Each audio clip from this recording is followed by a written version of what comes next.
I remember when I first started lifting, I was always told that the post-workout meal was crucial. If I didn't have one shortly after my workout, I'd feel as if my gains would slowly wither away and that the workout was basically a write-off. Fortunately, over the years, I was able to realize that post-workout nutrition isn't as crucial as I made it out to be. But it still does have its merits, since by consuming the right foods in the right amounts after your workouts, you'll be able to better improve your performance and recovery and build muscle that much faster. To start though, let's first cover what exactly a post-workout meal is and what it aims to accomplish. So a post-workout meal is simply the meal you have shortly after a resistance training workout or even an intense cardio session. But for example, a stroll in the park or any very low intensity activity wouldn't require a post-workout meal. And this meal seeks to accomplish two major goals. One, to replenish glycogen stores that have been depleted during your workout. This helps keep you energized for the rest of the day, provides your muscle with fuel for your next workouts, and can also help prevent muscle breakdown. And two, to increase protein synthesis while decreasing protein breakdown, which is just the rebuilding process of repairing any damage caused by your workout and putting your body in an anabolic state to now build muscle. So how can we design our post-workout meal to best accomplish these two goals? Well, in this video, that's exactly what I'll cover by going through what research has deemed as the optimal post-workout meal, along with various easy to make meal examples that you can implement right away. Let's start with protein.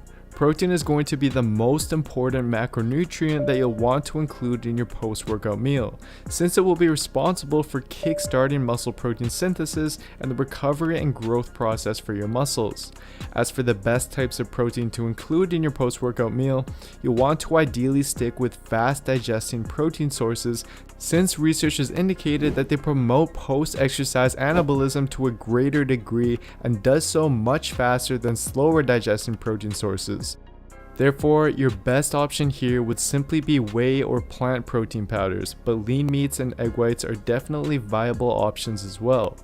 And as for the ideal amount of protein to have, a 2016 paper by McNaughton and colleagues found that 20 grams of a high quality protein such as whey is able to elicit a near maximal protein synthesis response following a workout.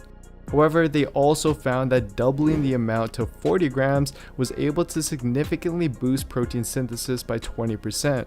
What I'd recommend though is simply aim to get at least 20 grams in your post-workout meal and aim for 40 grams if you're on the heavier side, or if you would just like to ensure that you're stimulating maximum protein synthesis, or if this is going to be your last meal before bed, since this will better improve protein synthesis overnight. Just know that the difference in muscle growth this will make in the long run though is likely negligible given that your daily protein intake is sufficient. Now as for carbs, as mentioned earlier, they'll mainly serve to replenish any muscle glycogen that's been depleted from your workout in order to improve your performance and energy levels for your next workout. And they seem to best accomplish this when consumed within the post-workout window. In fact, a study from the International Journal of Sports Medicine found that there's a supercompensation of glycogen stores when carbohydrates are consumed shortly post-exercise, and delaying their consumption by just 2 hours reduces the rate of muscle glycogen resynthesis by as much as 50%. But this is likely only really useful if you were to train again in the same day, since research has also shown that so long as you eat enough carbs in the rest of your meals, your body will eventually fill its glycogen stores back up regardless of whether you had them post-workout or not. However, despite this, I would still advise including carbs in your post-workout meal, since as shown in a 2007 paper from the Journal of the International Society of Sports Nutrition, ingesting carbohydrates with protein following exercise increases growth hormone levels to a greater extent than when compared to ingesting protein alone, which the researchers stated leads to a more favorable anabolic environment for recovery. Therefore, including carbs as part of your post-workout meal is likely optimal. And as for the best types of carbs to include, research such as this paper from the Journal of Applied Physiology indicates that high glycemic index carbs result in the most rapid increase in muscle glycogen following intense exercise and are thus ideal options. Some examples include white potatoes or sweet potatoes, rice cakes, white rice, and so on. And fruits are actually a good option to include as well, since research indicates that they seem to enhance digestion and fluid delivery when combined with glucose from carb sources that aren't fruit.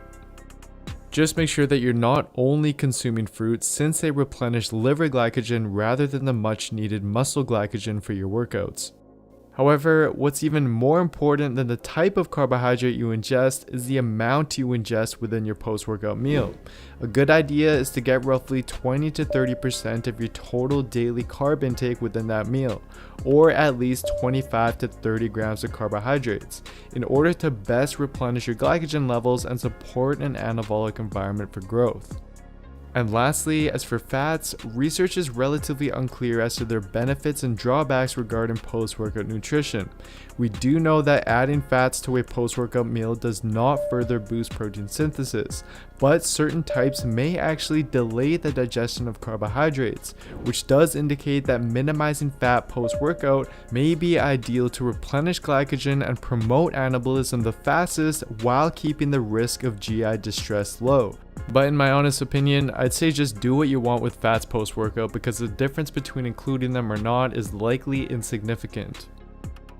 Now, as for the timing of your post-workout meal, this is something I'll have to cover more in depth in a future video. But for now, just know that if you've had a pre-workout meal with adequate protein and carbs at least a few hours before your workout, then the timing of your post-workout meal now becomes less important and can be within even 2 to 3 hours after your workout. However, if you have not had a pre-workout meal within that time frame, or you're simply working out fasted, then in this case you'll want to ingest your post-workout meal as soon as possible following your workout. So now that we know exactly what a post-workout meal should consist of, let's take a look at a few quick to make yet effective meal ideas that implements exactly what I've covered.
Now just keep in mind that post-workout nutrition is just one of many aspects that you want to get right in order to build muscle most effectively.